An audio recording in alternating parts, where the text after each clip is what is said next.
আসসালামু আলাইকুম সবাইকে। আজকে আমার রেসিপি হাঁসের মাংস। তো প্রথমে আমি হাঁসের মাংসটি নুন হলুদ দিয়ে সিদ্ধ করে নিয়েছিলাম। এখানে পেঁয়াজ কুচি, গরম মশলা, নুন, তেজপাতা, জিরের গুঁড়ো, হলুদ, লঙ্কার গুঁড়ো, আদার পেস্ট, রসুনের পেস্ট রেখে দিয়েছি। হাঁসের মাংসটি আপনারা কাঁচাও রাখতে পারেন। আমি এখানে সেদ্ধ করে নিয়েছি, তার কারণ হাঁসের মাংসটি অন্যান্য মাংসের তুলনায় শক্ত হয়। তো এখানে কড়াইয়ের মধ্যে আমি তেল দিয়ে নিলাম।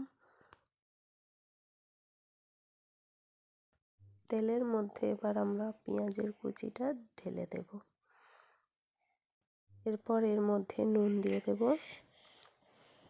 এবং নুন দিয়ে দেওয়ার পর কিছুক্ষণ নাড়াচাড়া করে পেঁয়াজটাকে একটু ভেজে নেব। পেঁয়াজটি কিছুক্ষণ ভেজে নেওয়ার পর এর মধ্যে এবার মাংসটি ঢেলে দেব।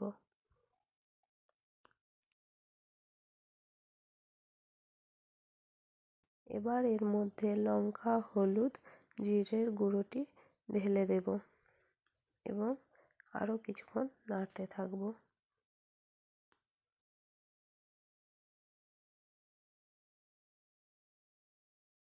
কিছুক্ষণ নাড়াচাড়া করে নেওয়ার পর আদা রসুনের পেস্টটি এর মধ্যে দিয়ে দেব। এর মধ্যে তেজপাতার টুকরোটাও দিয়ে দেব।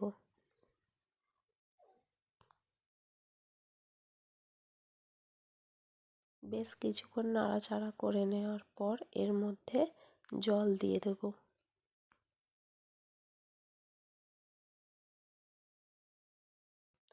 বেশ কিছুক্ষণ ফুটিয়ে নেওয়ার পর এর মধ্যে আমরা গরম মশলাটি অ্যাড করে দেব। হাঁসের মাংস রান্না কমপ্লিট। আপনাদের যদি আমার ভিডিও ভালো লেগে থাকে আপনারা অবশ্যই আমার চ্যানেলটি সাবস্ক্রাইব করে দেবেন। সবাই ভালো থাকবেন, সুস্থ থাকবেন।